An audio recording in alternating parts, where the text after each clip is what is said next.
Welcome to Provincial Vote 2024. I'm your host, Neil Godbout. I'm the Executive Director of the Prince George Chamber of Commerce, and we have with us three candidates from the Prince George-Mackenzie riding. We have James Steidel from the BC Greens, Char McCrory from the BC NDP, and Kyle Giddens from the BC Conservatives. Welcome. Thanks. Thank you. Thanks very much. We're going to get right into it, and Kyle, I have the first question for you. Up until a few weeks ago, as a BC United candidate, you were highly critical of John Rustad and the BC Conservatives, and both you and Kevin Falcon often referred to their views as extreme. Why should Prince George-Mackenzie voters believe you when you say you now fully support the BC Conservative Party platform and John Rustad for Premier? Well, I took a long, hard look at what to do in this election, and really the reasons that I chose to run for public office, I've been at this for a year now, are all the same. We have some of the worst outcomes we've seen in this province, whether it's in healthcare, whether it's in affordability, whether it's in public safety. My kids' generation are now faced with the fact we have had a $50 billion deficit 7 years ago. It's at $114 billion today and counting, and yet we have the worst wait times in Canada in our healthcare system. To me, that was unacceptable. In terms of extreme views, I have no extreme views. Probably the most extreme view maybe I have is I was the guy at parties that maybe had said that Nickelback is actually not that bad. So in any case, I think that what we're seeing here is the coming together of the free enterprise movement. That is something that British Columbians have been asking for us to converge, to unite, to be able to beat the NDP in this election, and that's what I intend to do. Char, your thoughts on how the political landscape has changed so dramatically in the last little while? Yeah, so I feel in our riding that every week is a new change. So Kyle moving from BC United to Conservatives was a shift. Rachel Weber going to Independent, another shift. And then James coming on board as another shift. So I can say that I have been consistent and my messaging is consistent. And I am still running as the BC NDP candidate. And my reasons for that are that we need to keep stabilizing our economy. The mess that we're in is from John Rustad and the previous party's actions. And moving forward, we need to continue on improving our services, ensuring that education is fair and equitable, and everyone has access to everything that they need. I hear you. I hear what you're saying about that. The mess is John Rustad, except that the NDP have been in power for the last 7 years. So how would you respond to that? Well, I would say that we still have work to do. I would say that we have been on a trajectory of supporting people, and we need to continue on that journey. And we are the only choice going into this election. James, what do you and the BC Greens add to this conversation, specifically to Prince George-Mackenzie? You know, I got to be honest, I kind of had some appreciation for where the BC Conservative Party was coming from. This was like a northern-based kind of grassroots party that kind of came out of nowhere, that was going to be a little bit more of an anti-establishment kind of angle to what they were talking about. They'd stand up for the North. With this BC United, BC Liberal Conservative Union, basically it's just back to the same old. You know, it's the same old BC Liberal politics that have driven this city, this region, into the gutter. You know, we've seen mill closures one after the other across our region. Thousands of mill jobs have been destroyed by this free enterprise movement. You know, and the NDP, they come into power, they just basically have put it on autopilot. They never changed anything. The senior staff in the Ministry of Forests, they all stayed the same. I think they liked what the BC Liberals was doing, and they said, hey, we're going to keep doing more of the same thing. It works so well for them. And now we're left with the same old choice, right? So I think the Green Party is your true alternative. I think you know, a lot of hope that people had that this Conservative Party would be something different has evaporated, right? It's the same old Lower Mainland, big city investor class that's going to be running this party. It's going to be a party of lobbyists. It's going to be a party of fossil fuel interests. It's going to be a party of billionaire interests. And the Green Party is the only party that provides a realistic solution to a lot of the problems. And that solution, maybe I'll get into that a little bit more. I don't know how much time you want me to keep rambling on here, but we need more local democracy. We need more control over the issues that affect our region. And you know, just relying on Victoria to solve the problems up here, I think we found out that doesn't work. We need more regional autonomy over things that affect our lives, from food security to how the forest industry is being mismanaged. How our hospital authority spends money that the local taxpayers are contributing hundreds of millions of dollars to, with no accountability, no oversight. All these issues need to begin with more local accountability, and the Green Party is the only party that believes in more local democracy and local transparency. Kyle, I'll give you the final word on this question. Well, I think in terms of outcomes, we know that we need results for Northern BC specifically. Under the NDP, they had the fortune of having 5 major projects in the Northern BC region. I disagree with the fact that grassroots means denying that major investment is important for our economy in Northern BC. We had the LNG projects, we had Site C, we had the Trans Mountain expansion, all started previously, and the NDP have done nothing to actually come up with what's next for our Northern BC economy.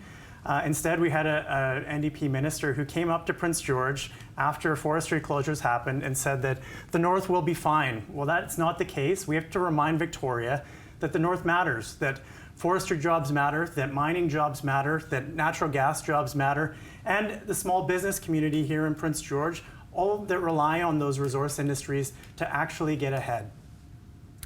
Shar, my next question is for you. Long wait times, crowded or closed emergency rooms, and a shortage of healthcare professionals are no standard in BC's healthcare system. What would you and your party do to improve healthcare in North Central BC? So I think that the BC NDP are already improving healthcare in the North, and we're doing that by hiring more doctors.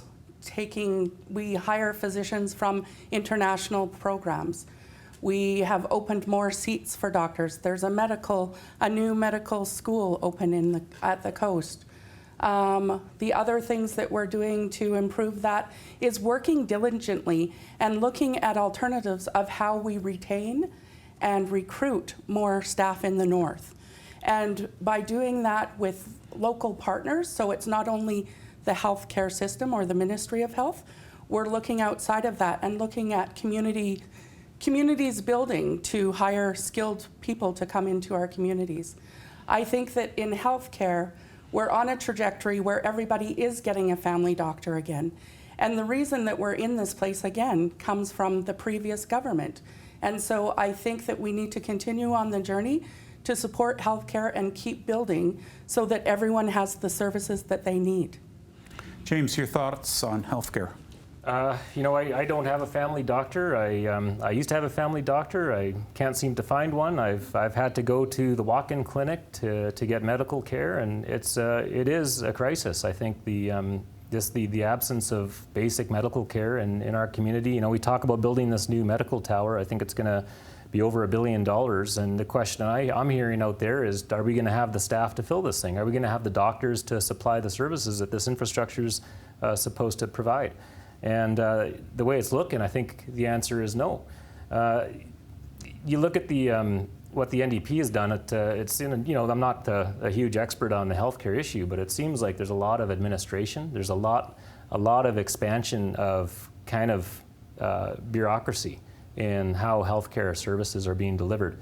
And I think there needs to be an examination of that, and we've got to focus on where the rubber hits the road and make sure we have the people that are doing the hands-on care in our community. And also, I want to also stress that, I think for the Green Party, it's not just about basic care. It's also about creating a healthy population and making sure that we have healthy food for people, and that chronic issues are being dealt with, by helping people live healthy lives.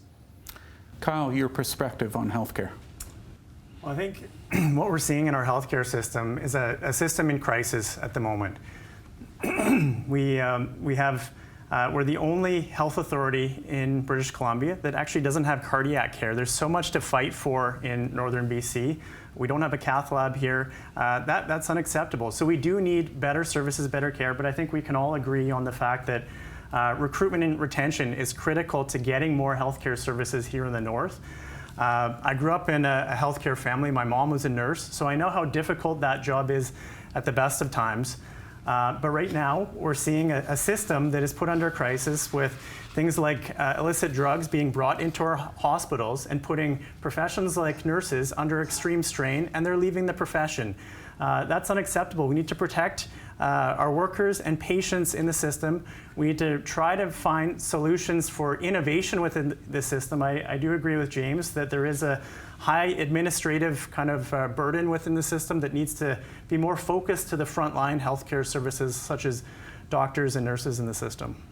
Sure, final word to you, but I want to refer you to James' comment about that, right? We're building a new facility here in Prince George. $1.5 billion is actually the cost. Won't be open till at least 2031. What do we do between now and then? Well, I think that we have to continue to focus on supporting our workers and recruiting more workers into the workforce for healthcare. I also think that we are doing that currently, and people are connecting and getting family doctors, and that has been a priority and continues to be a priority.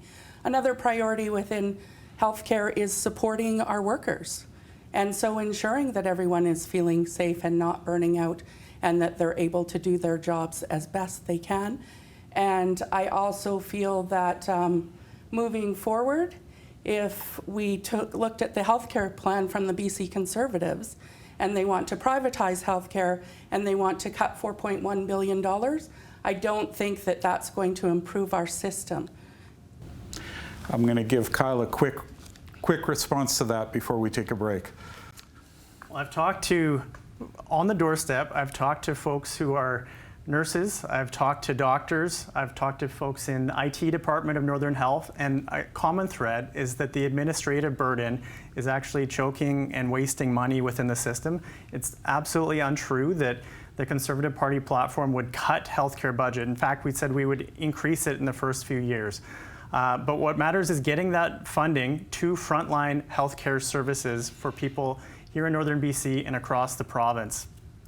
Thanks, Kyle. We'll take a short break and be back with more questions with our candidates.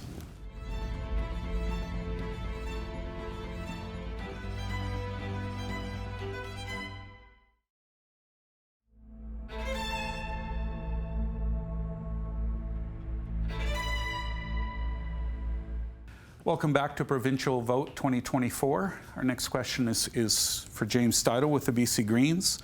Although violent crime has declined in the past 6 years, public safety remains a huge issue.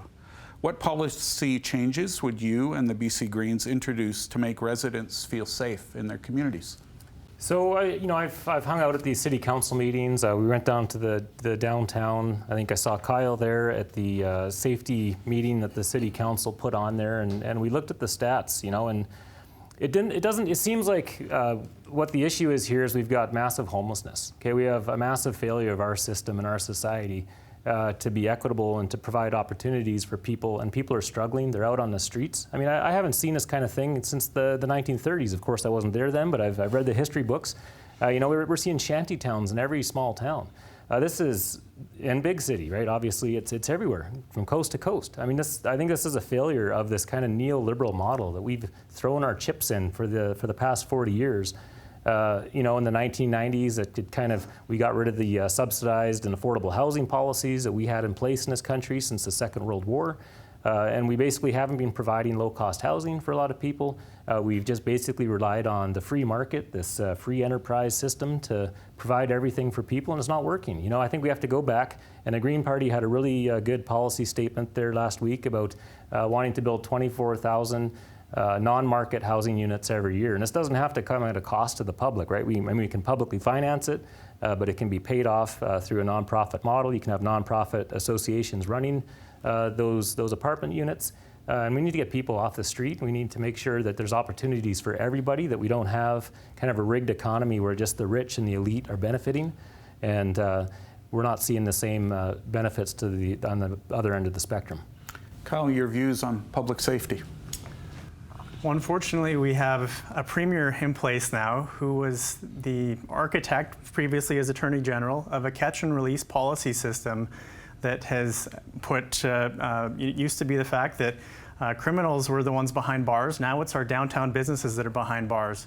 I think it's unacceptable. This catch and release system has not worked. There should be penalties and consequences for crimes when they're committed. I agree with James in the fact that we need better mental health and addiction support because there's root causes of crimes. The fact that we don't have proper mental health services means that folks are getting sucked into a cycle of addictions. They're being preyed on by criminals. And we need options for them. In terms of mental health capacity, we already talked about healthcare, but I'll go back to that. In terms of forensic support for mental health beds, we don't have proper secure beds. We have 3 that entire Northern Health Authority beds in Kamloops that are available to us in the entire Northern Health region. That's unacceptable. We need proper mental health supports and treatment here in Northern BC, not in Kamloops or around the Lower Mainland. Shar, your views on public safety in Prince George-Mackenzie? I think that we are trying to support our people as best we can. The BC NDP has brought in housing and housing projects. This problem isn't only in Prince George, it's across the province, it's across the country. And I think that moving forward, we need to continue to support our communities with housing, with safe spaces, with addiction supports and mental health supports. Last word to you, James, on public safety. Yeah, there was a point I wanted to make at that meeting, at that public safety meeting, when you looked at the crime statistics. It wasn't really violent crime that had risen. I think it had actually gone down. The crime that had gone up were these nuisance crimes, right? People hanging out on the sidewalk, everything that's related to homelessness and a lack of care. As Kyle mentions, mental health care and addictions care for voluntary care even, right? We've got like a 35-day wait for people who wanted to get into voluntary treatment. And yeah, we've got 4 facilities around Prince George that are sitting empty. We've got Baldy Hughes that's sitting there empty. We've got Huddle Lake that's empty. We've got Camp Trapping that's empty. And as far as I know, the youth jail up on the hill. So these are facilities that aren't being used, and nobody in Victoria is providing a solution or making sure these things are getting opened. Next question is for you again, Kyle. Voter surveys consistently identify cost of living, affordable housing, access to healthcare, public safety as the most important issues in this election. So why do the BC Conservatives believe removing sexual orientation and gender identity education from schools is such an important issue? And what is so bad about teaching children about diversity and inclusion? I don't think it's bad teaching children about diversity and inclusion. What we've said is that the current tools that the NDP are using are not working. They're not working for parents. They're not working for students either. The NDP seems to be focused on teaching kids what to think and not how to think. And that's why we said we need strong anti-bullying programs, but we also have to remember that parents are the responsible caregivers for their children, and we need to have more trust with parents in the system, more involvement. This is at a time when kids need much more diverse learning because they're going to grow up in an environment where artificial intelligence is something that they need to grapple with in their everyday lives. We have declining literacy and numeracy rates in this province. We need to increase kind of the kids' capacity to be able to critically think. But this is at a time when the NDP is trying to really create an agenda when grocery prices are up 30%. There's a 60% increase in food bank usage in the province of BC under the NDP.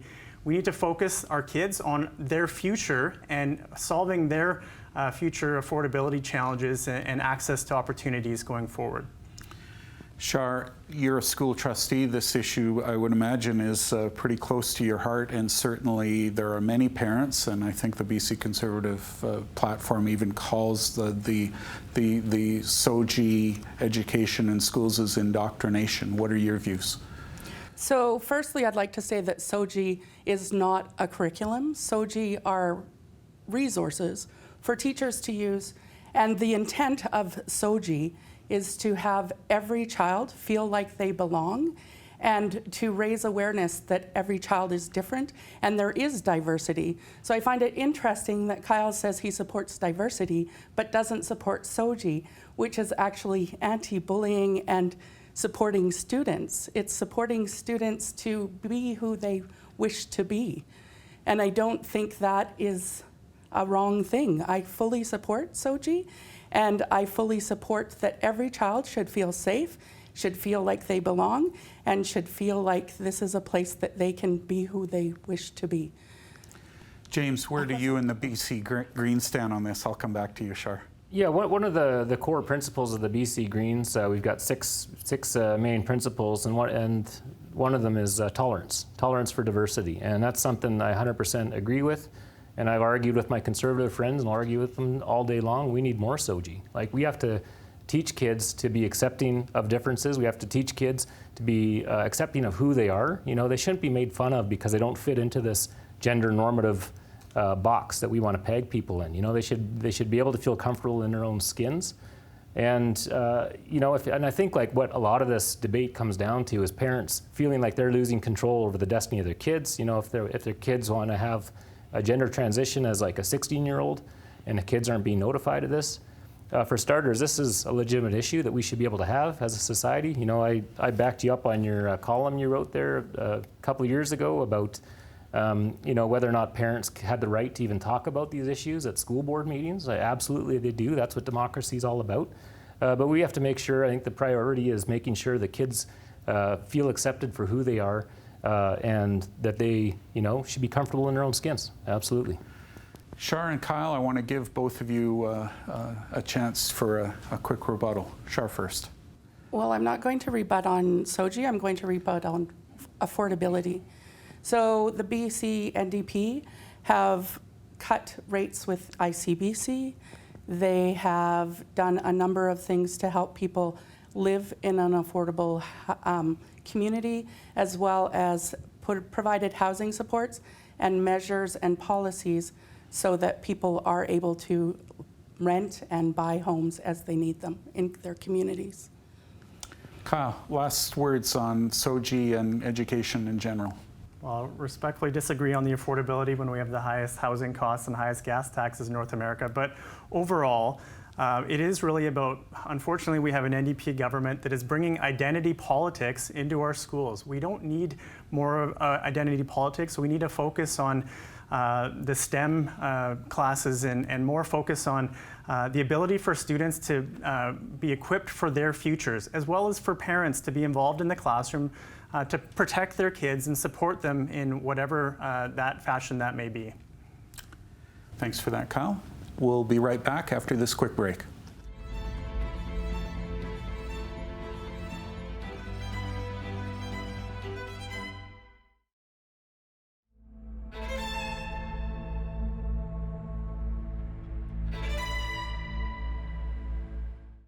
Welcome back to Provincial Vote 2024. Our next question is for you, Shar. The NDP government keeps talking about improving housing affordability while constantly adding new building regulations and fees, and lately even now ordering flushing toilets and hand washing facilities on large work sites that drive up costs for builders and consumers alike. Why does this keep happening, and what are you and your party prepared to do about it? Why does what keep happening? I need some clarification there. Driving up adding these new, fees and regulations to, on one hand, the NDP is talking about improving housing affordability, but then on the other hand, adding these new fees that will affect both builders and consumers alike. Okay, so part of the housing and affordability plan is safety.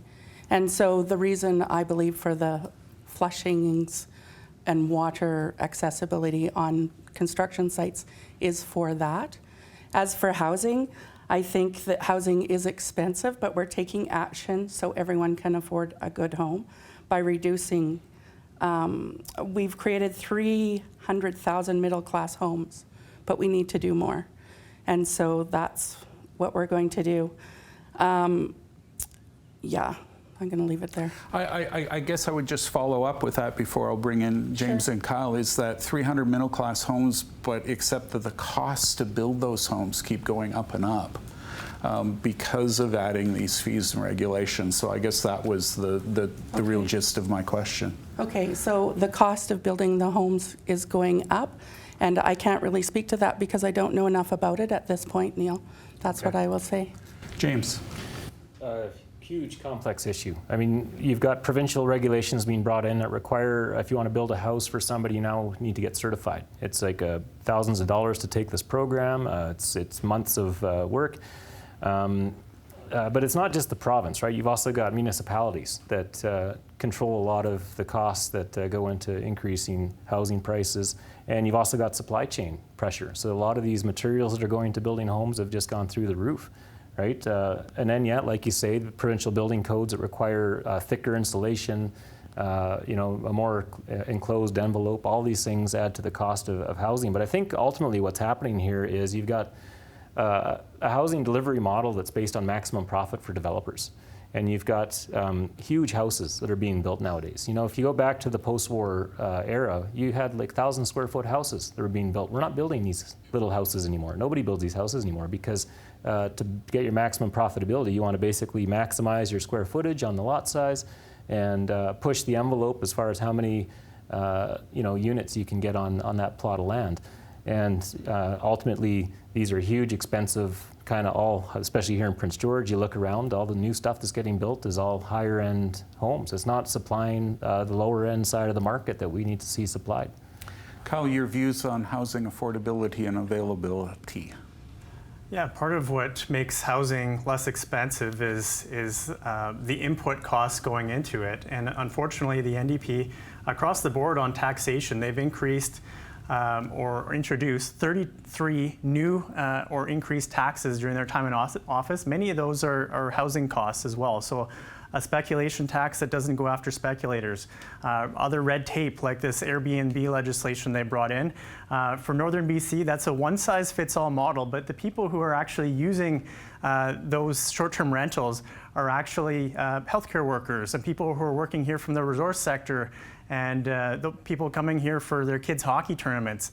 That's unacceptable. They're adding costs into the system and taking away the rights of property owners, quite frankly, as well. I know developers right now have been sitting on their hands because it's not as profitable to be developing housing developments as it was because there are too many input costs going in. We need to strip out those costs, lower tax burden, even things like the carbon tax. That gets paid at every single input of the supply chain. James, I want to change the topic to resource development, and specifically last year the McLeod Lake Indian Band announced a partnership with Mitsubishi Power to pursue building a $5 billion hydrogen project north of Prince George in the Prince George-Mackenzie riding. As MLA, would you advocate for this project in Victoria, and why, or if not, why not? There's been so many different hydrogen projects that have been proposed in our region. I don't know the specifics of that one as well as the Fortescue project that was, I believe it's been canned now. But this hydrogen economy, I mean, we were kind of always lured with this next great kind of resource boom that's going to solve all our problems. These natural gas pipelines, this Site C dam that's going to flood all this excellent farmland. Now we've got this hydrogen boom that's going to provide all these jobs, but at the end of the day, it's going to consume a huge amount of power, and it's going to have minimal jobs in return. That's what I wrote about that Fortescue plant. It was going to use over more than what Site C dam would produce, like 2 times what it would produce year round. And we just spent almost $20 billion on this ridiculous dam that's going to produce power for twice the cost of what we're selling it for. I mean, what a disaster that was. Whoever made that decision, which was the NDP and the BC Liberals, both went ahead with this ridiculous white elephant. We're going to need 2 of those to supply 1 hydrogen plant. To how many jobs is it going to provide? A couple dozen. I think we had a good thing going in this town. That was forestry, right? That was a sustainable industry that could keep going and used to provide all sorts of jobs. And these weren't just like little camp jobs way out in the middle of nowhere. It's bad for family life. It's bad for society. These were jobs where you could go to work in a mill. You could come home at night. You could have a social life. And we lost all those jobs with this free market giveaway system that we've basically brought in. That destroyed our industry. We're seeing all these pulp mills close, all the sawmills closing down.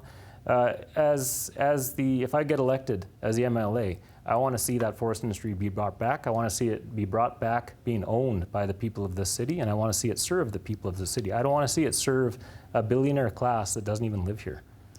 Kyle, your response in regards to the hydrogen project and maybe some of what James was pointing out. So So I think what we've seen is the NDP unfortunately bringing in projects. They're promoting things like the hydrogen project, which it has merit, but it's completely unrealistic in the context of the government's policies on electrification of everything at this time. So there simply is not enough power. BC Hydro had to import over 20% of our power last year. We don't have enough. We need the power from Site C, and we need a lot more generation. But currently under the Clean BC policy, so-called Clean BC policies the NDP have put in place, by 2030, there's projections of $28 billion of investment lost in our overall GDP. That equates to about $11,000 per household, and prosperity being rolled back to 2013 levels. That's simply unacceptable. These investments won't happen under an investment climate that the NDP have created. We don't have enough power because they haven't planned. We don't have enough transmission because they haven't planned. And now we're in a state that investment will walk away from this province. In regards to forestry jobs, we absolutely need those jobs back, and that's why we need to create certainty in our forestry sector. We have currently the highest log costs in North America right now.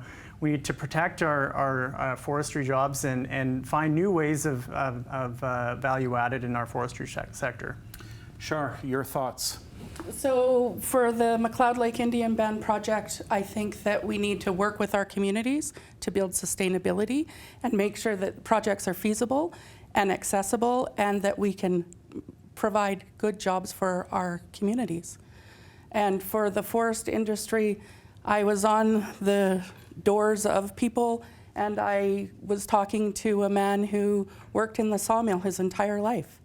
And he is not happy about Canfor and Canfor taking away all the resources that we've had when they shut down.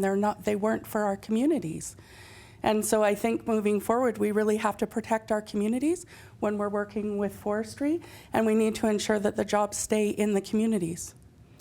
Thank you, Shar, for your response. We're going to take a short break, and we'll be right back with more questions for our candidates.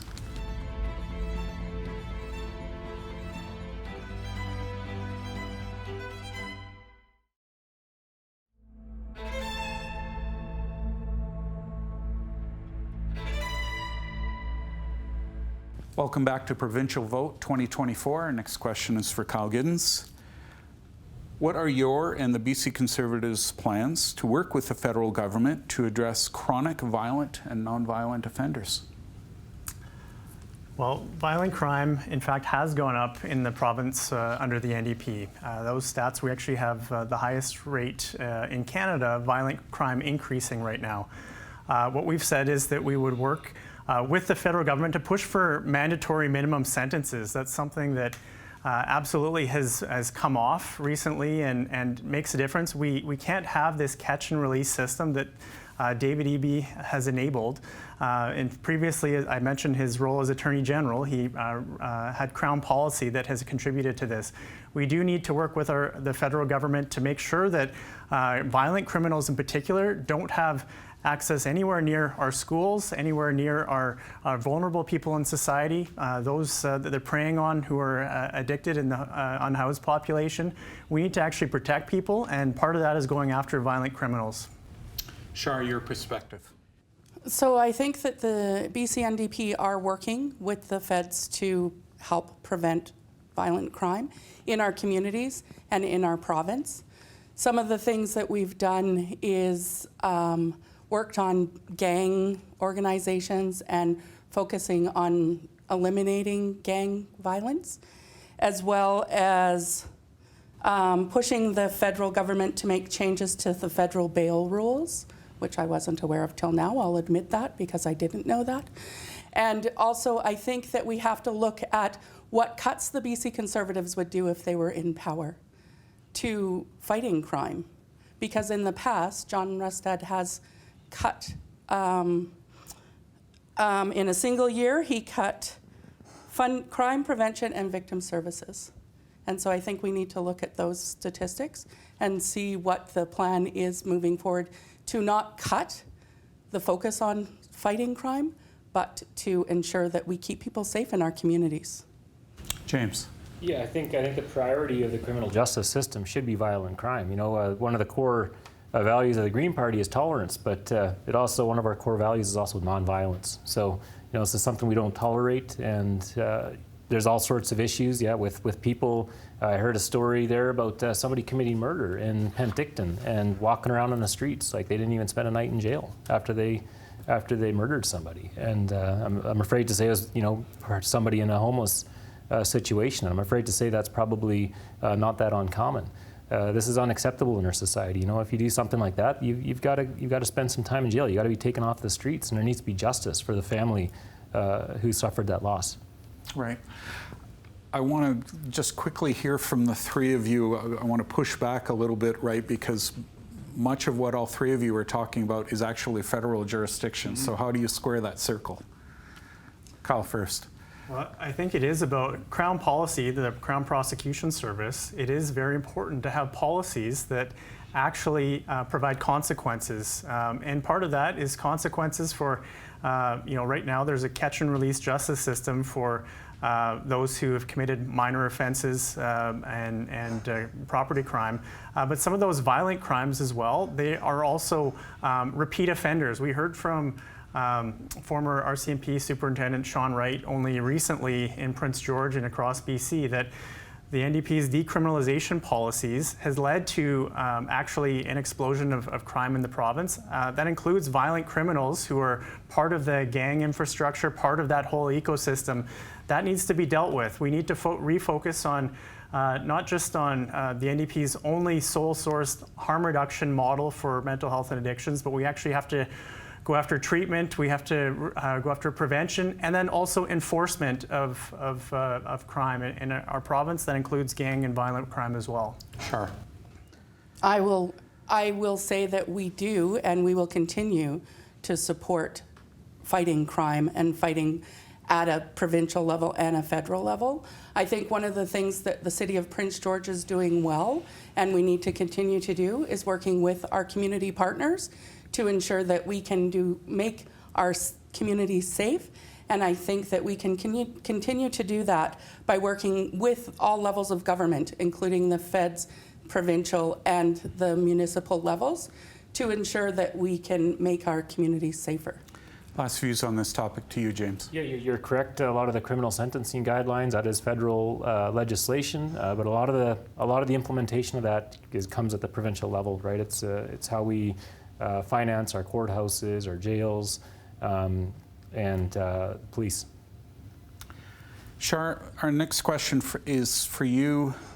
8 years since the toxic drug crisis was declared a public health emergency in BC. More than 14,000 British Columbians are dead. Earlier this year, Premier Eby rolled back the NDP government's drug decriminalization pilot project and recently committed to more involuntary care for people suffering from mental health and addictions issues. Why should voters trust you and the BC NDP to deal with this crisis after years of failure?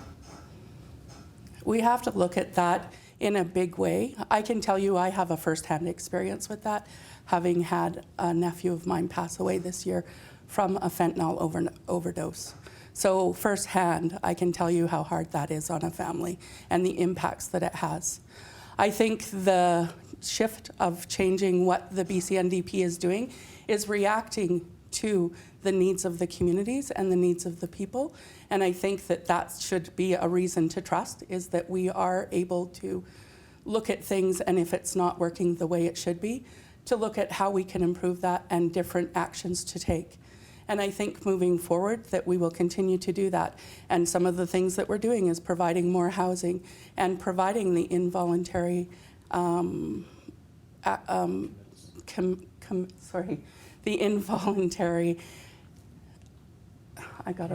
committals that we just, can you cut that? That we just did. I'm sorry about that. James. I had a radio show actually on September 18th, and sorry to hear about your loss, Shar. And we had guests on that radio show. We talked about this for the whole hour. I also screwed up the committal word. It took me a while to wrap my head around that one. But yeah, these involuntary committals is the new policy that was brought in, as Neil brings in. I just want to point out that, we've got people who want to get voluntary treatment. They're on waiting lists. Like, we've got a 35-day wait on average across the province to get treatment. to get off drugs, and we're not providing the services for those folks. So it just, first of all, you got to recognize a lot of people who have addiction issues. These aren't just people on the street. This could be family members. This could be friends. These are people that might have jobs that hold down a house and a job. So, first of all, you got to take away this effort to stigmatize people, which I think this NDP policy is all about. I think it's the Green Party is the only party that's really criticized this. Basically, what we want to do is use the Mental Health Act to confine people who are taking drugs involuntarily. Like, this is an issue about freedom. It's about personal choice. And I think there's also issues of equity. If you're drinking alcohol, are you going to be also involuntarily committed for treatment if you're drinking alcohol and you're an alcoholic? This is something that might have all sorts of implications that we don't know about. And I think the priority should be making sure that we have the treatment for people who want the treatment. And people have to want to have treatment, right? You can't force people to do something if they're not ready to do it. Kyle, your views. Well, first of all, Shar, I'm very sorry to hear of your loss. I know just so many British Columbians have been affected by this toxic drug crisis, and these are family members, these are loved ones, and we need to remember the human element in this. We do need to refocus how we treat this crisis, though. Unfortunately, in Budget 2023, the NDP did allocate $184 million to safe supply and decriminalization programs. How many treatment beds could have that funded? So there's a choice in how we deal with this crisis. Currently, more of the same toxic drugs and harmful drugs that are keeping people in this, they're trapped in their cycle of addictions.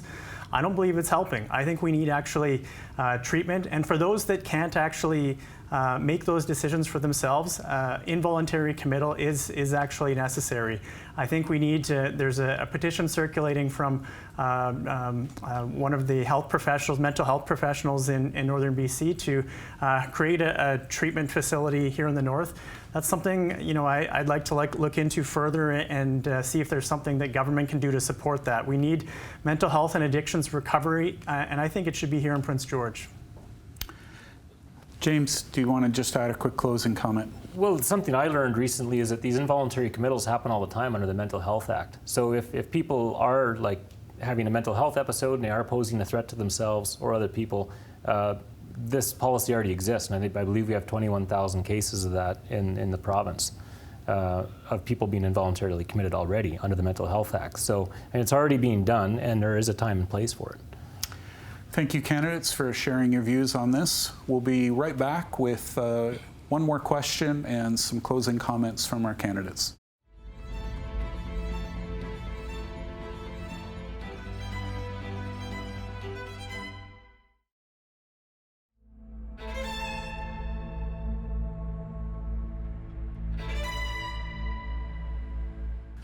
Welcome back to Provincial Vote 2024.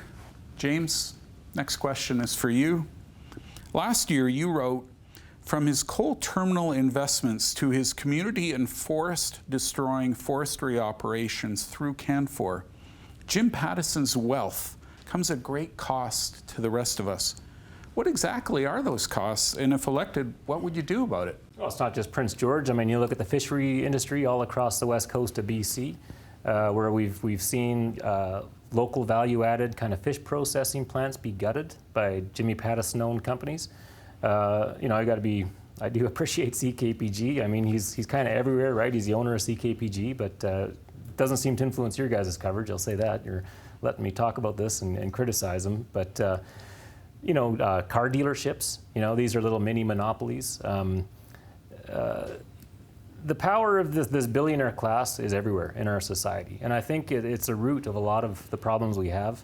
Jimmy Pattison is our local billionaire, but we've got these billionaires running roughshod over our economy from coast to coast. I mean, you look at Loblaws, you look at the big supply chains, you look at beef processing in this country. We have two companies that do 95% of the beef processing in Canada, right? It shouldn't be like that. We should have more competition. We should have more local ownership of our economy. And I think that's kind of the heart of what I was getting at there is we've got to go back in time a little bit and recognize that Prince George had the most millionaires per capita in Canada.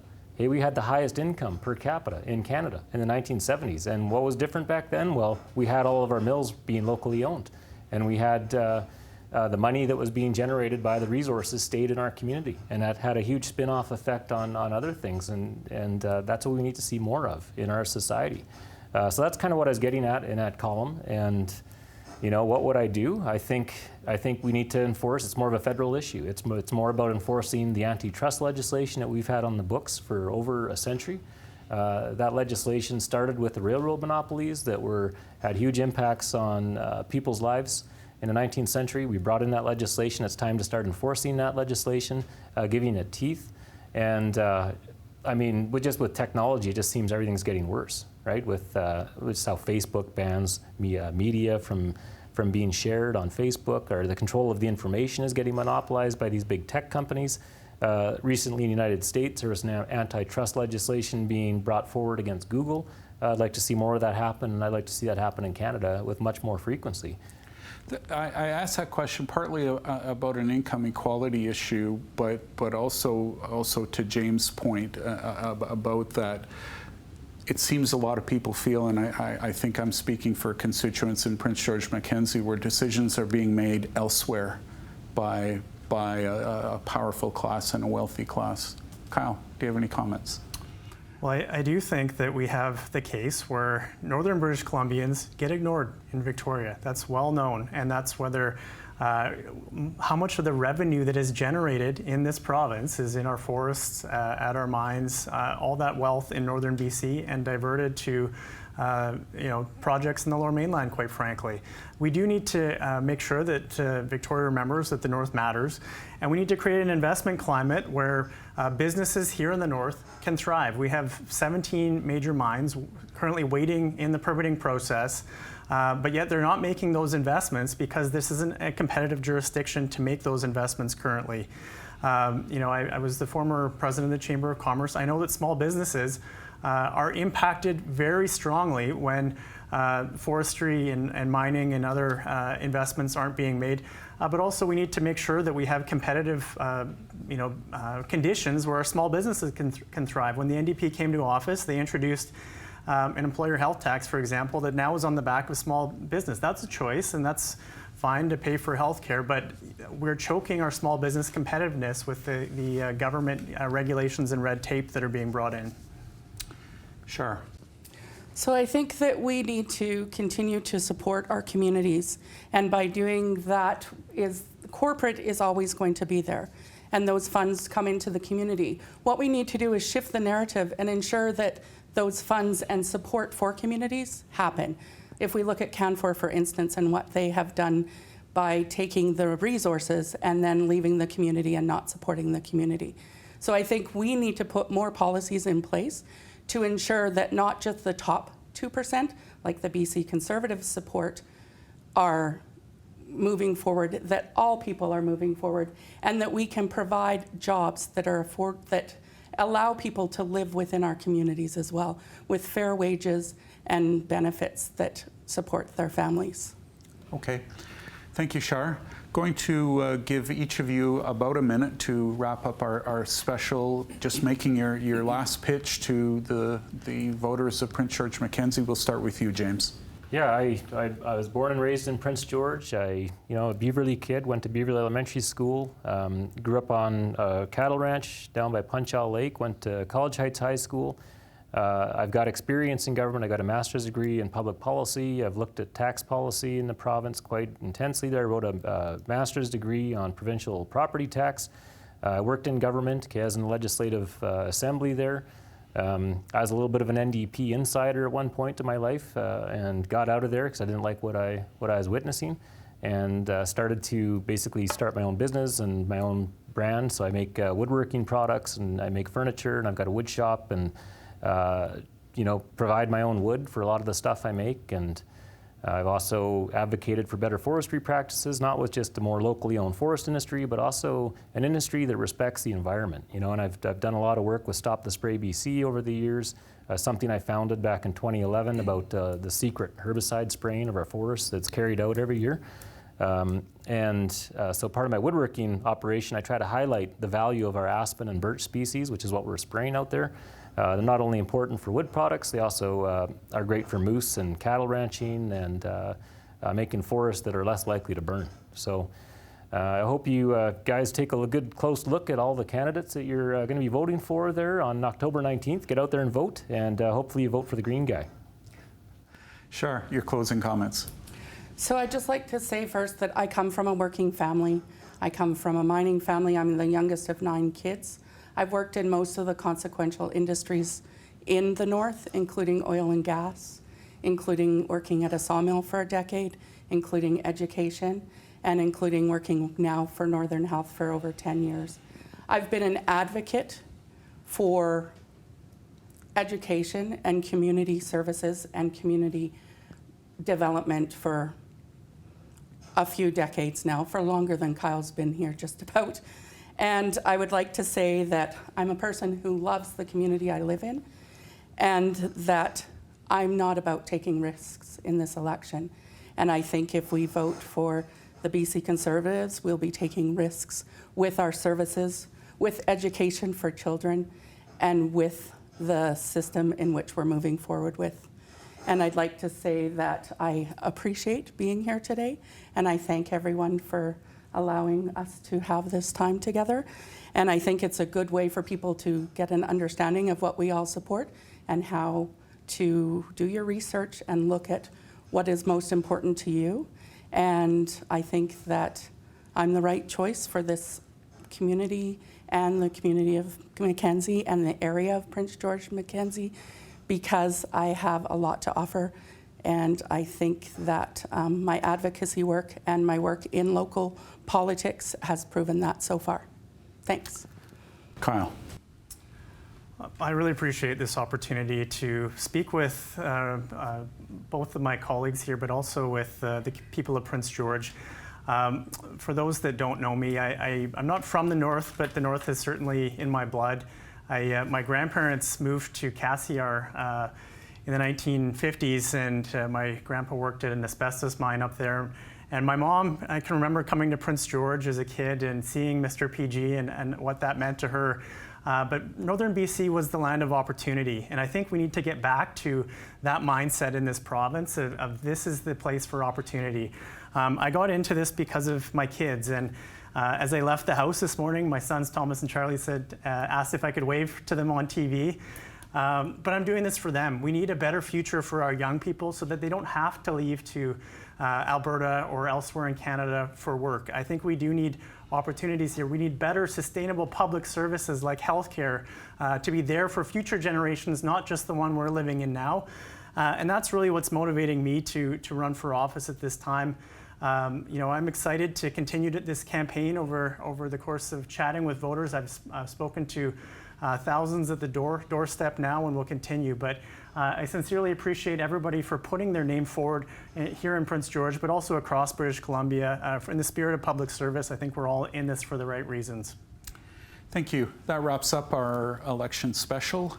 Thank you to the candidates for taking part in this and for answering our questions. James Steidel from the BC Greens, Shar McCrory from the BC NDP, and Kyle Giddens from the BC Conservatives. I'm your host, Neil Godbout from the Prince George Chamber of Commerce. Good night.